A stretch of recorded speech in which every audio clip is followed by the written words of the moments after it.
webinar entitled Energy Sector Recruiting and Career Advice Webinar Series. This is the third in our series, hosted by Chiara Loprete at Penn State University, along with distinguished scholars that represent the recruiting and the profession of energy economics. First, a little bit about the United States Association for Energy Economics. We are the largest affiliate of the International Association for Energy Economics and provide a wide variety of products and services to our members, such as a professional journal, quarterly newsletters, conferences, and virtual events like you're seeing today. If you're not a member of the association, we do welcome you to visit www.usae.org and check us out. A few housekeeping matters in regard to today's webinar before I hand things over to our moderator. First, this webinar is being recorded for those that cannot participate in today's live event. If you have questions for our panelists, please use the Q&A button at the bottom of your Zoom window and post your question. We've allocated sufficient time at the end of this webinar to address your questions. And now I would like to introduce you to our moderator, Dr. Chiara Loprete, Associate Professor of Energy Economics at Penn State University. Chiara, over to you.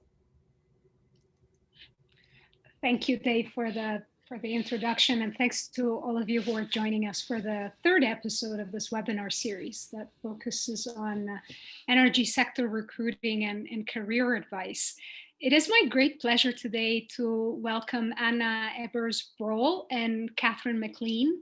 Anna is a renewable energy economist at an engineering consulting firm, Tetra Tech. Her most recent research reviewed over 60 international energy scenarios for 2040 and beyond, developing 4 main scenarios for post-COVID-19 energy futures. Prior to joining Tetra Tech, she worked at the US Department of Energy as a Science and Technology Fellow. She holds a PhD in economics and policy from State University of New York in association with Syracuse University, where she was a Fulbright scholar. She completed her postdoctoral training at the University of St. Gallen in Switzerland and at the University of Maryland College Park, where she researched social acceptance of wind energy and other energy technologies. Catherine is the founder and CEO of Bill & Green, a talent acquisition consultancy placing professionals within the clean energy industry. She worked at the United Nations, developing relationships with governments on public-private partnerships, and later took on a job as a consultant at Acre Resources, which is a global recruitment firm focused on energy and sustainability. She started her own companies. She started recruitment business McLean Ross in 2011 with a core focus on placing sales and marketing professionals within the energy industry. And then more recently, she launched Bill & Green in 2019. I'm also delighted to introduce our 2 student panelists today, Imani Murray and Joshua Kaiser. I'll start with Imani. Imani is a senior studying material science, engineering, and Chinese at Penn State. After graduation, she hopes to attend grad school to get her PhD in chemical or materials engineering. And she would also like to start her own company focusing on sustainability research and pollution absorption. So this is really a great fit, and I'm happy that we can combine all of these panelists today. A fun fact about Imani is that she's scared of heights, but she has been skydiving. And Josh is from Allentown, Pennsylvania. He's majoring in energy business and finance at Penn State with a minor in GIS. His dream job is to finance solar energy projects in developing areas of the world that may not have access to an electricity grid.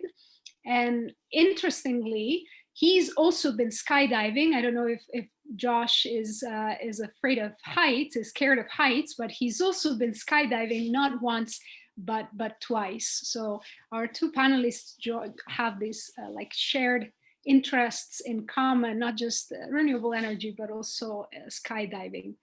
A few words about the structure of the webinar, which like you know, this is really meant to be more of a conversation between our students and our guest panelists.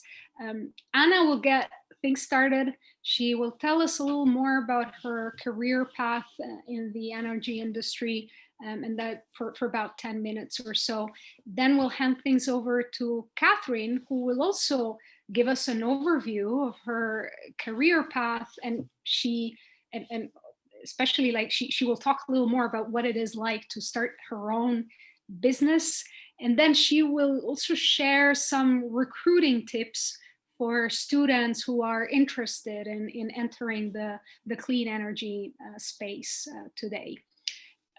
In the second part of the webinar, Imani and Josh will get to ask their own prepared questions to our two panelists. And then finally, as always, we will open the floor to questions from the audience. If you do have a question related to recruiting and career advice for one of our panelists, please do ask your questions in the Q&A box, clarifying if that's for Anna or Catherine, or maybe both. I will be monitoring the chat during the event, and I will share your questions with our panelists. Finally, a link to the replay will be available after the event. So if you have to hop off and go to class, no worries, because a link will be shared after the event. I think that's everything in a nutshell. And so I'll hand this over to Anna first. Hi, everybody. Great seeing everybody. Thank you for having me. Thank you for inviting me, Kara. I was joking earlier that it's a very easy sell to invite someone to talk about themselves for an hour. So I'm happy to share my path in renewable energy economics that I've chosen about 10 years ago. So you who are undergrads right now, don't worry, you still have a lot of time to enter energy industry. However, at that time when I entered, it was in Germany, it was 2009. I was just graduating with my master's, and I wrote a master's about environmental situation in Mexico when it is trading with other countries like Canada or the US, testing the hypothesis whether we are witnessing environmental race to the bottom or environmental race to the top. So I opened a can of worms in the sense that I really got interested in this topic, joined and started the student chapter of OIKOS, OIKOS. It's an international Students for Sustainability organization. You might have a chapter in your own university, or you might also start one. We started organizing Days of the Environment, inviting local vendors to the university, showing how they're producing and manufacturing or just offering environmental services. And after that, I was facing a struggle, finding a job. And I didn't have any help in the sense like family or friends in the region. I was from a different country, but I really wanted to stay there and get some exposure to German engineering and manufacturing. So I wrote probably about 150 applications, and I didn't get a single interview. Luckily, there was a mentorship program, Women Mentoring Women at my university, and I applied. This was all pretty much done in parallel to me writing the master's thesis. So check out if you have a mentorship program at your universities, because these are really, really powerful. This is a way to get your foot in the door when you don't have anybody else holding the door open for you. So I lucked out after talking to my mentor. She said she can think about 3 organizations who would want to hire me immediately. And this is how I landed into International Solar Center Constance. This is a private research center that was researching bifacial solar cells. It's an advanced solar cell concept. And I knew nothing about solar technologies, and it was a great crash course. By the way, Josh, this is when I started working with developing countries. I worked in Tanzania, India, and Cameroon, transferring technology that's been developed in Germany to these countries, helping organize projects and trainings so that this technology would be used and manufactured in the developing countries rather than being imported. So a little bit of luck, a little bit of elbow grease, and I decided to continue my education like Imani, who wants to do a PhD. I also wanted to do a PhD. And one of the reasons were because I loved science. The second reason is I really wanted that doctor title. And the third reason is that I saw that there are a lot of opportunities in research. It's a booming field. It was mentioned before that I reviewed 60 energy scenarios, and all of them pretty much predicted that electrification, new technologies will be booming, renewable energy and energy efficiency. So it's really good to be focusing your study on the field that is a growing field. After financing my own PhD, I didn't have to sell a kidney, but I was very close to that point. I completed my PhD in 4 years, keeping myself barely afloat with the teaching and research assistantship that I had, with generous support from Fulbright, who helped me finance 1 year of my study. I pushed through. There is life after dissertation. And I realized that I could be a great researcher, but there are also other strengths that one has, and these can be also applied in industry and government. So basically, if you go and look into a research career, you can be flexible choosing whichever sector you want to work in. In the end, it makes sense to stick with one, but there is nothing that should hold you back from trying different ones, and this is what I did. So after I completed my PhD, I did a postdoc, so I was following the usual academic path. Go to do postdoc, preferably at a very good school with a professor you admire. And I'll tell you a quick story about how I got my postdoc. It was through LinkedIn. So I was looking at who looked at my profile. So I left my profile settings in the way that I could see who was checking me out. And there's this amazing professor whom I met in Germany when I was studying there, who looked at my profile and was like, what is this guy looking for? Maybe he has a job. I reached out to him and I said how much I enjoyed reading his last publications, and you can never go wrong with that. If you tell a researcher that you've read their publication, you get their attention, trust me. So, and he indeed was searching for a postdoc, and without this time having to write 150 applications, I got my postdoc. He was also instrumental, so Rolf Wustenhagen, University of St. Gallen, he was instrumental in me getting my second postdoc at the University of Maryland College Park, where I transferred in the final year of my postdoctoral fellowship. Then I had to take a career break. I was at home for half a year with my second baby. And I think it's also, it was the fastest 6 months of my life. And actually I was doing a lot of work at that time too. So I pretty much don't have a resume gap. And after this, I switched the sectors. So instead of staying in the academia, I thought I will look what is out there for a researcher. Was lucky to be invited to become a fellow, a science and technology fellow at the US Department of Energy. Also check out their program. They're called ORISE Fellows, ORISE. They're hiring twice a year. And these are great programs. There's also AAAS fellowship that you can check out. And you can apply even if you're undergraduate, if you're a graduate student, or even if you have completed postdoc like myself. There are different levels to that. And after about a year in the government, so it was a temporary position, I thought like, hey, gee, let's do something different again. And lo and behold, Tetra Tech was hiring.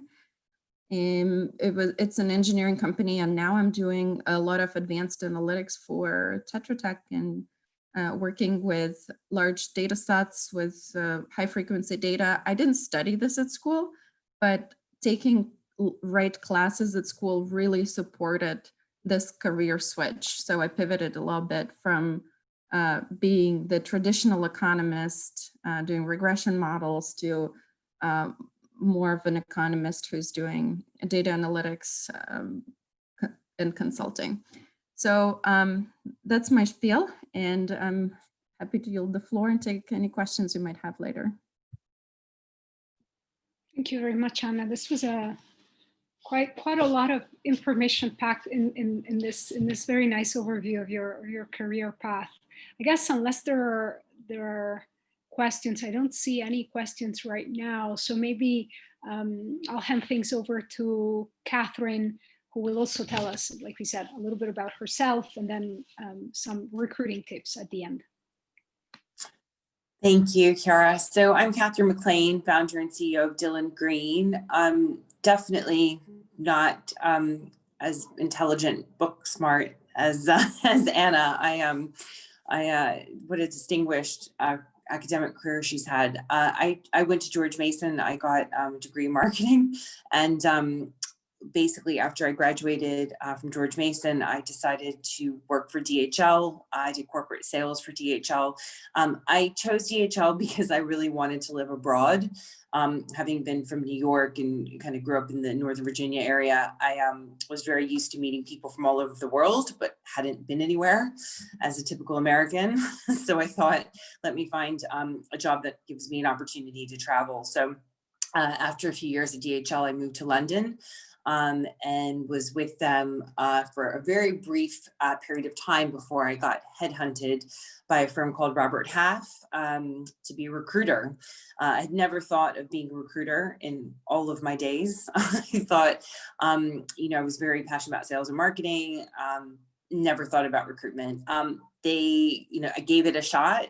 It was an American firm. I think at the time, being in London, I was very homesick. So joined them and did recruitment for accounting and finance within the commercial industrial sector.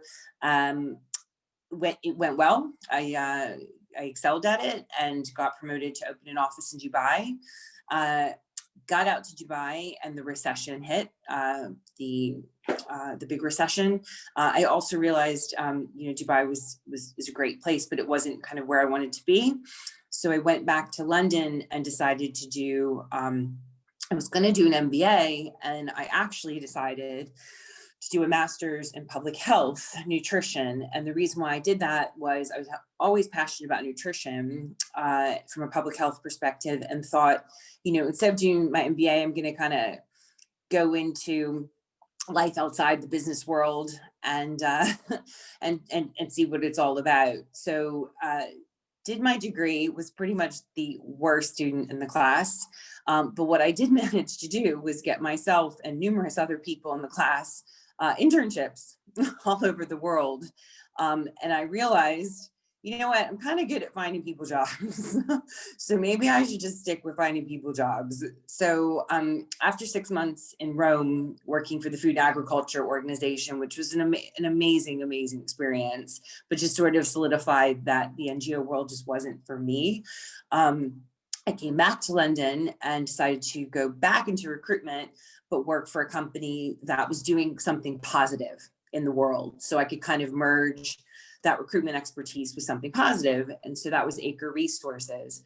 And because I had such an extensive sales background, they said, we'd like you to place sales professionals within the clean energy industry.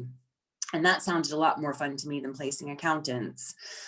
So that's what I did. And 6 months after I joined, I realized the market was very good. This was at the height of the oil and gas sector. So lots of recruiters were going to oil and gas, and I decided I was going to go to the other direction. And because of that, the market was good. It obviously wasn't as good at the time because it's 2011 as oil and gas, but there was a lot less competition. So I set up my own firm. When I set up McLean Ross, I had 2 years of recruitment experience, which is kind of crazy looking back on it. But I always knew I wanted to work for myself. I just never knew what I should do. And so I think one thing I always tell people is, you can have all the best plans for yourself, both personally and professionally, as you like, but life is what happens when you're making plans for it. And you have to kind of give yourself, keep yourself open to other opportunities as and when they present themselves. So I set up McLean Ross, and then after a couple of years of doing that, I sold a majority stakeholding in the firm to a larger recruitment company in the UK, and they merged me with one of their other energy businesses. There was kind of a few issues with that, in the fact that that business also did oil and gas recruitment, and they lumped everything energy into the energy recruitment firm. So that firm was JDR Energy. I was McLean Ross. We became JD Ross. It didn't sit well with me because I obviously wanted to focus on clean energy. So decided at that time to come back to America. I had been gone for about 12 years at that point. Came back to New York and ultimately quit, walked away from everything involving that business and set up on my own again. And this time I decided to call the firm Dylan Green. Dylan was who I was pregnant with when I quit my job. He's my son. And Green after obviously clean energy. And I think that what I decided to focus on, having been in renewable recruitment for almost a decade at that point, was I wanted to focus on diversity, equity, and inclusion within renewable energy. I had been working in boys clubs my whole life and was a bit pooped, quite frankly, and thought I had a lot of value I could bring to women in the industry and help them kind of avoid some of the pitfalls that I had encountered. So that's what I've been doing the past, it seems like the past several years, but it's only been, oh my God, it's less than 18 months that I've been doing it. And I have learned a ton, and it was very interesting timing, obviously, because little did I know what was coming down the pipeline around the importance of diversity, but also the importance of clean energy. And I think that COVID has actually given me a platform because I don't have to travel anymore. I've created a video series around diversity, equity, and inclusion in the clean energy industry. And it's allowed me to reach an audience that would have taken me a lot longer to reach on plane, train, and automobile.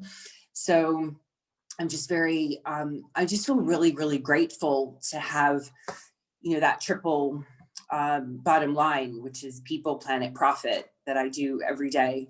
And I just feel very grateful that I get to do that. So that's me in a nutshell. I'm now based in Arlington, Virginia.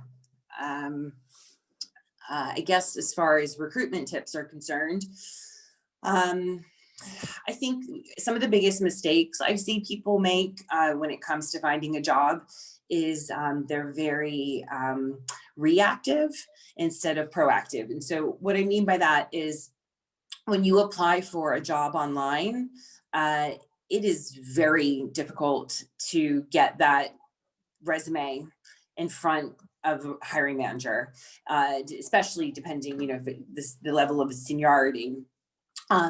So I always say to people that if you apply for a job online, great, but you have to follow up with somebody within the business. So whether that's an HR manager or a line manager, you have to apply, let somebody know in that business that you have applied. and is absolutely imperative. The other thing I think is that it's important, in my opinion, to network. You would be really surprised about who you have in your network that can help you if you just tell them what it is that you're looking for. And I think, there are often times when you just shout from the rooftops, I really want to be in this, or this. You'd be really surprised when somebody's like, actually, I know somebody who knows somebody who may be able to help you. Those kind of conversations can often lead places that you wouldn't necessarily think. I think you also need to be very open to karma. And so what I mean by that is you have to always think about how you can help others as well as helping yourself, because I really, really believe that a big way that I've been so successful in my career is by being the anti-recruiter. And so, I lose fees because I do what's right. And so what I mean by that is there's oftentimes I know a company won't use me for recruitment, but I know a candidate is perfect for the job, and I will literally hold their hand so they get the job, even though I don't get a fee, because that kind of attitude of like, it's bigger than just me. It's about growing the clean energy industry. It's about placing more diverse candidates. Like, that's just good karma. And I think that it's always come back in leaps and bounds because people don't forget that kind of stuff. And I think it's the exact same way when you're looking for a job. It's so important to think about yourself, yes, but also to offer if you can help your own network, because people will then go more above and beyond for you than they may have had previously. So that, I could talk about recruitment tips for about 10 more hours, but maybe people have specific questions. Oh, well, thank you. I think you already gave us food for thought. And maybe just if I don't see any questions right now, but maybe just to quickly follow up on something you said about networking, which Yeah. I completely agree with you. I think that it's such a big piece and it's so important. So we are now obviously in a bit of a different situation than the one we would usually find ourselves in. So would you have what tips would you have for students who are trying to expand their network in COVID times, where obviously that is very, very, it's much more challenging than under normal circumstances? I think it is more challenging than normal circumstances, but I also think if you know how to navigate it, it can actually work in your favor. And so what I mean by that is, like, we have a more captive audience than ever before. We're home all day, right? So like, you do actually get a hold of people that you might not necessarily have gotten hold of. For me, I think networking groups have been amazing. So things like Women in Renewable Energy, Women in Clean Energy and Sustainability out on the West Coast, I do a lot with, and then there's obviously organizations for there's the Association for African Americans in Energy, there's the Hispanic Americans in Energy. You name it, there's like a group for you. So one thing I said to somebody the other day, who was a diverse candidate, I said to her, have you networked with people like, from where you're from? And she was like, because she was from quite a niche place. And she said, oh, it didn't even occur to me. And I said, well, why don't you reach out to people like who look like you, who have had a similar journey to you, and ask them for help, And it actually worked well for her, because I think people want to help people that they have like a certain kind of common interest with. But I think when I think of networking, I do definitely think of networking groups. So literally putting something in LinkedIn that are words that are relevant to the kind of people that you want to be involved with, and making sure that you're involved in those networking groups. A lot of these virtual groups are very reasonable to join. And also, if you're a student, most of the time they're free. So that's a great way to get involved in all different kinds of virtual events, mentorship programs.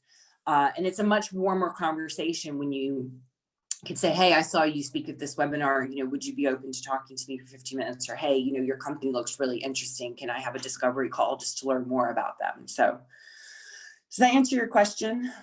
Yeah, it does. Thank you. I think that's really helpful. You gave us a number of out there, a number of companies, or not companies, excuse me, a number of groups that we can kind of look into to establish networks. Okay, so maybe how about maybe now we'll get to our two students who have questions, and I'll ask maybe Imani to go first. As you know, Imani and Josh, they've prepared some questions ahead of time, and I've shared the questions with both Anna and Catherine, and so now would like to hear their answers, I guess, right?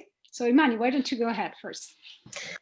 Yes, so thank you so much again. Just listening to you both has been very inspirational. You are both very empowering women. As a woman myself, I just love hearing and seeing from women that are doing amazing things in this world and so focused on empowering others. So Anna, I'll start with you. My question is, what advice do you give to students who fear facing imposter syndrome within the workplace, within school, just those types of environments? Well, it's interesting that you asked, because I feel like I have this imposter syndrome, and it's still with me. And I don't know if I'll ever get rid of it, and that's okay, because this is something, it's just good to know that a lot of people have it and they can be successful. There were a couple of tidbits that I wanted to share with you in that regard, and I also think that sometimes women tend to be more critical of themselves and think that they do not belong in a certain place. So I want to assure you, if you have been invited to that room, you have earned place behind that table. So don't ever hesitate about that. There's another thing that I always tell myself, like, I love being the stupidest person in the room. I really get high on that. If I have, well, I sometimes teach. That's when I'm the professor and I'm supposed to know better. But most of the times in my profession, I was the stupidest person in the room, and this is a growth opportunity for me. There's another saying that I really love. It says that you're the average of two people whom you interact with most. So you can make friends at work, you can make friends at school, make friends with a professor, a person you admire, make friends with someone on Twitter, and interact with them. You will, I feel like this imposter syndrome will become smaller once you grow yourself professionally and have that network. There's something like a cute thing that I'm doing whenever I receive kudos. I have a kudo folder. I sometimes screenshot nice things that people told about my work, about a publication or a presentation or something else, something I did. Good to look at it. I'm a visual person. I enjoy visual representation of success. So this really helps. And finally, if you haven't looked at a specific TED Talk by Amy Cuddy, C-U-D-D-Y, it's called Fake It Until You Make It. And this is the best TED Talk I've ever heard. This talks about an imposter syndrome that she was suffering from. She's a brilliant professor at a top university, and she still had it. So, and her advice was to fake it, and nobody will probably pay attention unless you go live on a webinar like that, like today. So I guess that the biggest problem is when you suffer from this imposter syndrome, but you're not even in that room. So this is where you have to create opportunities for yourself and basically speak up. I don't know how many people in the audience had that happening to you. You're in the meeting with a lot of senior vice presidents or people with a lot of amazing titles, and you're discussing a topic and you have this idea, but you think like, that must be a really stupid idea. So your imposter syndrome is telling you, no, that must be a really stupid idea.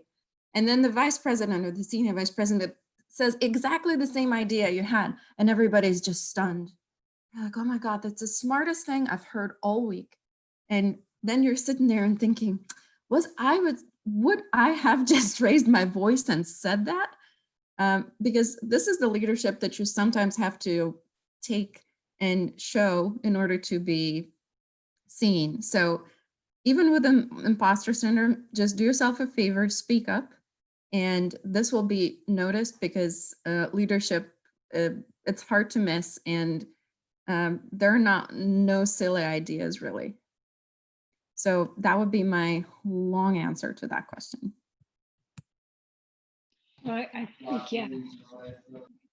Oh, no, go ahead, Imani. Yeah. I was just going to say thank you so much. I mean, as a Black woman, I definitely have been in that scenario. And sometimes it's even harder when you do speak up and your voice is overshadowed. So thank you so much for that advice. And thank you for those resources to look at. Yeah, I agree, fully agree. I think she gave us a lot of resources and interesting thoughts on her personal experience and things to follow up. And maybe just a very quick question. I know this wasn't a question for Catherine, but I was really interested in what you said about your focus on diversity and the fact that you really want to tackle that aspect. So is the imposter syndrome something that comes up a lot in your kind of interactions, and what would be your take on this? Yeah, massively. Like I massively struggle with it. And unlike Anna, like I would say something and then somebody in the room would be like, yeah, you sound like you're kind of complaining. And then 10 minutes later, a guy would say it and it was the best idea that was ever suggested. I spent years with a mentor to try and learn how to speak to a male audience to be heard as not complaining, even though I was saying the exact same thing they were. I think the biggest difference I've noticed with recruiting heavily with women versus men is it is a lot of coaching and handholding, even the most amazing senior women, because they just never feel they are as qualified as a man. It's just a fact. And even when I look at job descriptions, like even when I'm speaking to women about jobs, just giving them the confidence that, yes, I know that you don't have 110% of qualifications. That's okay. You don't want a job that you have 110% of qualifications because you'll be bored, right? So it's just, it's just been really, really interesting. I think it's been good for me actually, because it's made me realize through this journey of working with women that it isn't just me, that this is, a trait that we have for whatever reason that we have to deal with. So. It's a fascinating conversation. Thanks to Imani for bringing this point up. I think it's a very, very important topic to discuss. So thank you. Keep speaking up. Keep speaking up. That's right. Okay, so Imani, why don't you go ahead and now ask your second question, and then we'll ask Josh to chime in. Of course. So my next question is for you, Catherine. You are the founder and CEO of a company. You have done that in the past too. So really amazing things that you have done, especially as a woman. I mean, I love, as I already said, I love seeing women in these places where they are helping others. And I loved your point on karma and doing good things and those things coming back around to you. So my question is, how much of a factor is diversity when recruiting in the clean energy sector? And you kind of touched on it a little bit, but just more points that you could have on it. Yeah, absolutely. I think that there is, when you're outside looking in, you think of our industry as a very environmental, social justice, like what we're trying to do is clean up the environment. So like, obviously we're going to have like a rainbow of people doing that. It's shocking, the statistics, when you look at it. I think it's 8% are African-American within the solar industry. So I think that what this year has shown the industry is, first, we have to have some super uncomfortable conversations, which I'm very good at having with my clients, because a lot of people come to me and think that they can ask for a certain specific skill set and job. And they just were like, we'd like this, but a Black woman. We want this exact job, but a Black woman. And I'm like, okay, well, that's wonderful. So we have 8%, as I mentioned. And I think the problem is that when you had such a history of not having diversity, where are the women leaders, right? Right? It's easier actually for me to find a junior engineer woman than it is to find a senior, because I think the industry is shifting and there are more diverse and candidates coming in, more women coming in. So I think the problem is the pipeline is there, but the existing infrastructure isn't. So when I get asked for these things, but in a diverse form, I get very angry. So what I try and do with clients is say, okay, like, what about this? Like, is like an absolute must have. Like, can we look at skills and attributes versus experience? Can we look at industries like oil and gas? Can we look at industries like banking and finance? Military. I've just done an interview with somebody who runs a program called Veterans Advanced Energy Program, to getting military vets into the clean energy industry. Like, so where can we be looking to help grow this energy transition? Like, what are their sectors? Because we cannot be like, we cannot not let anyone in, because I am overwhelmed with jobs. And like, I'm quite terrified, quite frankly, next year. Like, the market is already strong in clean energy despite Trump. So now that we have a president that actually acknowledges climate change, that's awesome. But I mean, it's just going to get more busy. So we're going to have to let someone in at some point. So I think what I've realized this year is that the number one thing I keep getting told is, well, we would like to have that person, but we can't train them on solar because it's so complicated and it would take forever. So, which I completely disagree with. So what I'm trying to do with some of my clients is to say, why don't we get two people in the organization on the inclusion piece that are like, hey, I'll train them. Let's get diverse people in. I'll spend 6 months training them on X. My colleague will spend 6 months training them on Y. Let's get them in. And so I think when we have that inclusion piece, it allows us then to get rid of a little bit of the excuses around why we're not hiring the diversity piece. So this is what I do on a daily basis. But I think also what I do, I got myself in a bit of a weird situation over the summer, because I think people had come to me so much for diversity that I wound up almost having white male candidates that I thought would be good for roles that I literally couldn't represent, because I had clients saying, don't send me white males.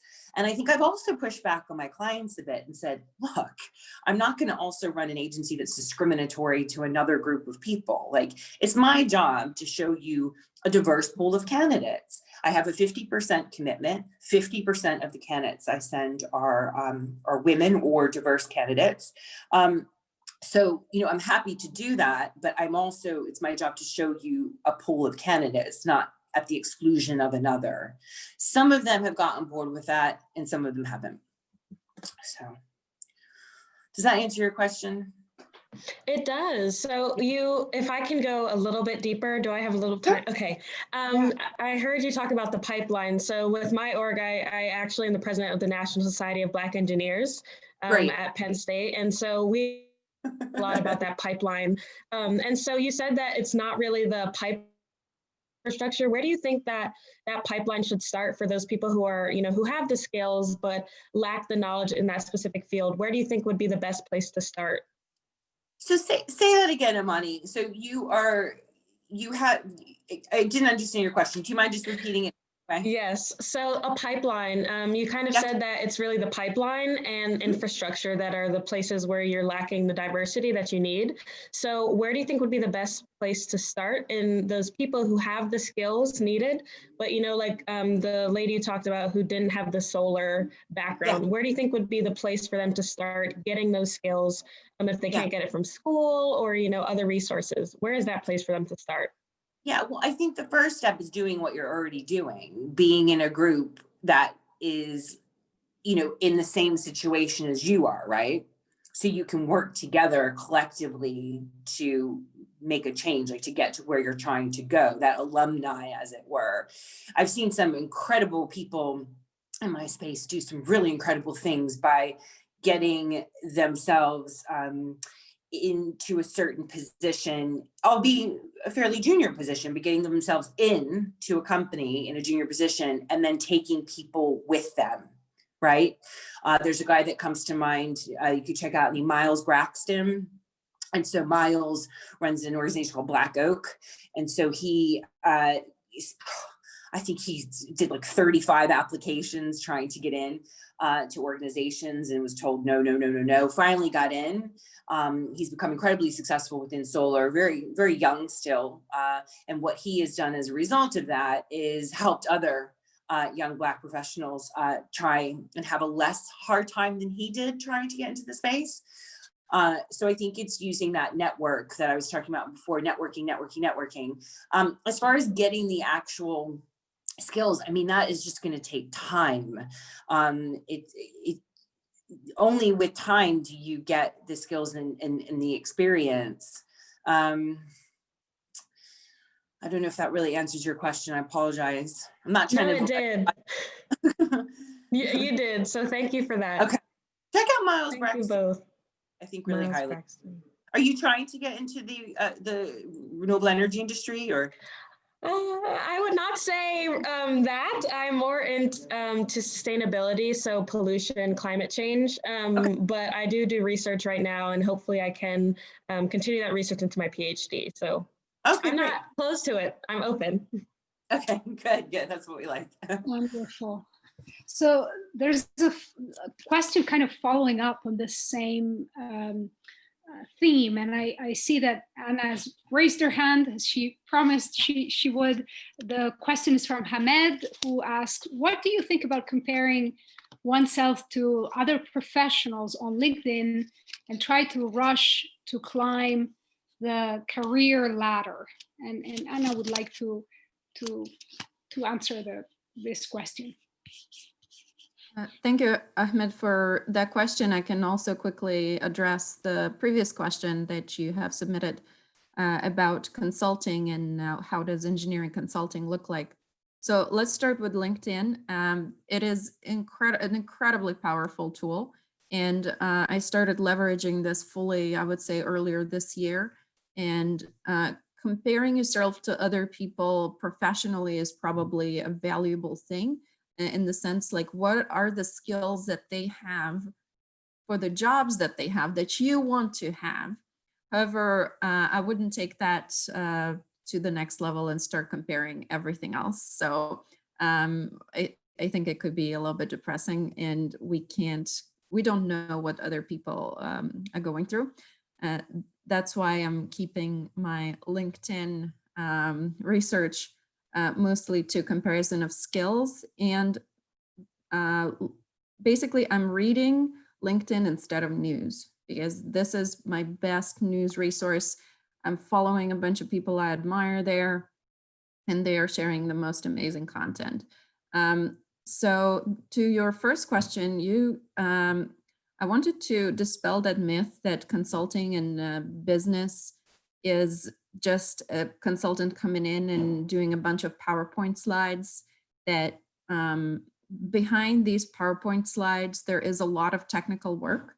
And if you enjoy this technical work, you can often stay within purely technical job at a consulting company. And you will just use your engineering skills there. However, there is always a management branch. So often in consulting companies, you have two options after the introductory level. You can stay with within your technical field and be an expert in a certain question, or you can go the management direction. This is when you will be responsible for business development. In other words, raising more funds for the company, finding new clients. And it is surprising, but often managers are better remunerated than purely technical people. So it is because it requires two separate skill sets. You have to be, when you're a manager, you have to both understand the technical side of things, but also be a good communicator, good people's person, good with numbers, good with maintaining relationships. That's why this could be even a more challenging job. Thank you for the question.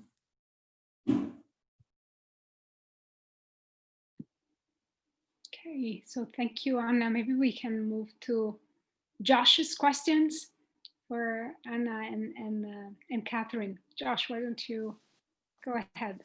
Alrighty. First off, I'd like to thank you both so much for taking the time to join us today. It's really great to meet new professionals and talk to them, especially in this time when we're not talking to many new people at all. My first question kind of stems off that for Anna. What advice can you offer about how to first enter the renewable industry, especially during this pandemic? And what steps would you take if you were a student in our shoes? Mm-hmm. Excellent. I prepared a couple of points here. So I already mentioned LinkedIn.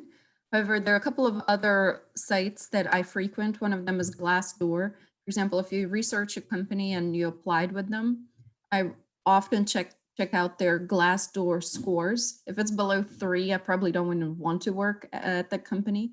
So this is when the employees give grades to the company. I also hang out, because I'm a researcher, I hang out at ResearchGate. I look at who has published on a certain topic, what are the working papers in the pipeline. And this is a great networking tool to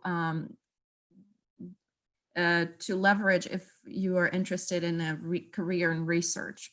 I already mentioned there are a bunch of student organizations that you can join and just grow as a sustainability professional more broadly. One of them I'd like to highlight is Clean Energy Leadership Institute. It's kind of hard to get in right off the bat, but they offer a lot of programs that are targeted towards undergraduate and graduate students. And in the future, you can get in. So that's the idea. You can volunteer with them. There is obviously USAEE. It has a lot of student chapters, and you can start one. So there's nothing that speaks better about your leadership skills than starting a new thing. So if there is USAEE chapter at your university, go check it out. They might need help. You can become a vice president there or a president of a student chapter. It's a really good start. It opens the door, or you can start one. And this gives you access to a lot more resources and opens the doors to professors. Now, talking about professors, a lot of jobs require recommendation letters. And since most of you who are students haven't had an extensive work experience before, whom you're going to go to except your family and friends who can't recommend you enough, obviously, you will go to your professors. So some professors like Chiara Loprete are clearly very passionate about helping their students, and I can't imagine how many requests for recommendations people like Chiara receive. However, building that relationship and having a strong recommendation from a professor is really, really imperative. I'll tell you a quick story about how I got into my Fulbright position at State University of New York.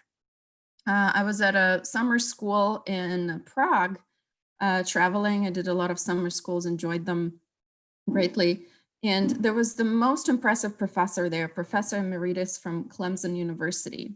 I talked to him a couple of times. I was active during his classes.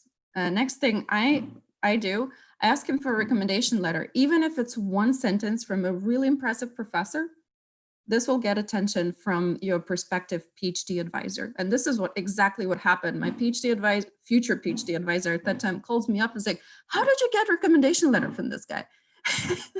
So this is a little bit of luck and a little bit of planning.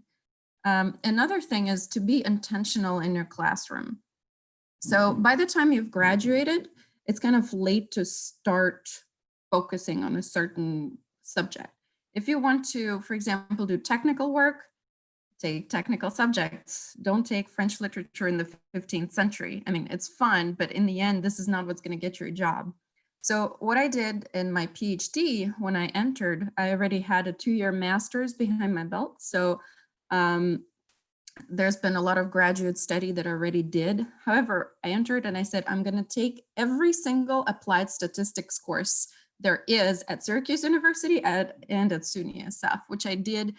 And this built the foundation. So basically what I did 10 years ago built the foundation of what I'm doing now, which is working on advanced analytics at an engineering consulting company without being an engineer. I'm an economist. So this intentionality is something that really is useful in planning your career. However, I really liked Catherine earlier remarked that you can plan, but be ready for all sorts of big surprises. Gotcha. Thank you. That was really helpful. I'll definitely check out some of those resources, and especially the USAE one at Penn State. I have to see if that's a chapter or not. We'll see. Thank you. And I really appreciate the fact that, I think your word in being intentional and being present, I think it's so important, right? And do like establish connections, thinking that can really be helpful in the long run, even if you don't see the advantage right there. I think it's a very, very fair point. Josh, we are kind of approaching 2 p.m. So I know that Josh has another question. And then after that, we'll see if there are other questions in the audience. And if not, we'll end it there. Josh, why don't you go ahead? And then for Catherine, my next question is, throughout your experience as a green energy recruiter, are there skills that you've seen that maybe energy companies don't value as much? And are there any new emerging skills that you think that they may become important in the coming years? Ooh, it's such a big question depending on what area that you want to go into. Do you have anything specific area that you're talking about? Maybe like technical skills, like software or stuff like that. Yeah, I mean, I definitely think that I've seen a big increase in things like, the buzzwords, machine learning, AI, people wanting, I get asked a lot for advanced analytics, like advanced Excel, people wanting more and more Excel capability. I get asked a lot for things like Tableau, business objects. I think the industry as a whole, like the world as a whole, is becoming more and more digital. So the digitization of the grid, for example. So things like, software as a service. I've seen a huge increase in that sort of space within the clean energy industry. Finding ways to, again, mine this energy data that we have so much of in a better way to make sense of it in order to produce better products and services for customers. Yeah, so I don't know if that answers your question. Yeah, it does. It does. Thank you very much. Yeah. We do have a question from David, who asks, what would be your suggestion for graduate or PhD engineers to start apply for having the biggest impact in fighting climate change? Is that for me or Anna? It doesn't really say if the question is for either one. So Anna, you maybe answer that. I will give it a shot. It's a two question. So maybe the second one will be more for you about starting an economist answer. The best place to start fighting climate change is where you have a competitive advantage. So you say you are a PhD engineer I don't know, is it electrical engineering, mechanical, civil, or some other type?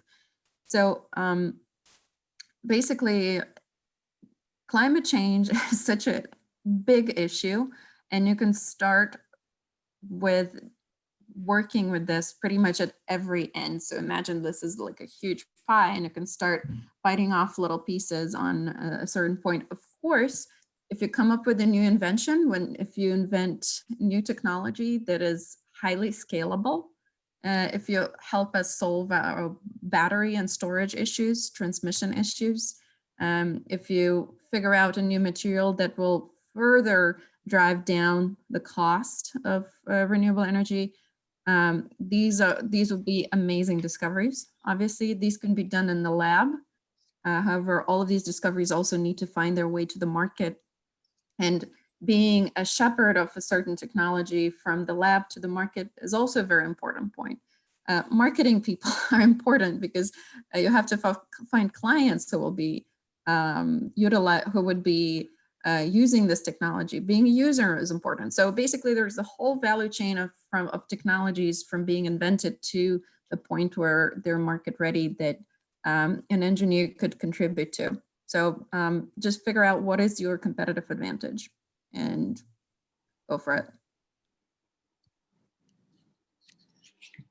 So we are kind of reaching, we generally end around 2:05 or so. So I would like to ask you a question, the same question to both of you. And this is like a one sentence kind of answer. If you look back, what advice would you give to your younger self? Say Anna or Catherine, just out of school, just out of college. What advice would you give now in the position where you are right now?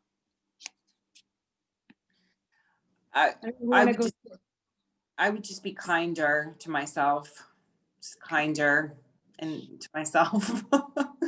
And I would tell my 40-year-old self that as well. Okay. I would tell Anna to do exactly the same mistakes she's done because this got me where I am now. Zero regrets. What I would tell myself as a researcher is to start publishing earlier. So publishing is a very long process.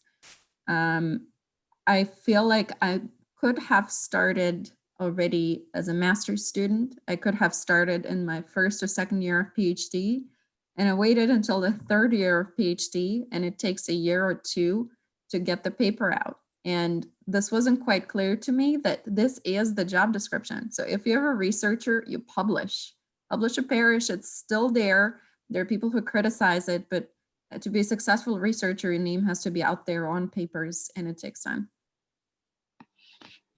Wonderful. These are, yeah, very insightful and good comments. I see that there are a couple, 2, 3 more questions, but maybe in the interest of time, I would say that maybe if you're willing maybe to follow up with students who may have questions, I'm happy to share your email if there are, like, again, follow-up questions on specific things that came up during the webinar. I would like to take this opportunity to thank you both for taking the time to join us today and to share insights, advice, suggestions. These are all very valuable, and students really get a lot out of these conversations. So thank you very much again for agreeing to do this. Wonderful to have you. And I think I'll hand this to Dave. Thank you, Dave. Oh, thank you, Kiera. And really, thank you to Catherine and Anna and our 2 students for simply wonderful questions. I've enjoyed this dialogue very much. You know, it's like peeling a banana, you know, or an onion, if you will. The more you get into this, the more you learn, and the more expertise you can bring to your offering for someone that is looking for a new position, either entry or, you know, time for a change. So thank you very much, Kiara, for leading this series. I have learned that this will continue next year. So stay tuned for more good sessions like this. For all of you listening, please be aware this will be available on our Rewind, as well as we welcome you to visit www.usae.org, the United States Association for Energy Economics, where you can learn more about our association. Thank you once again for listening. Wish you a good rest of the day. Bye now. Yeah, same to you. Right.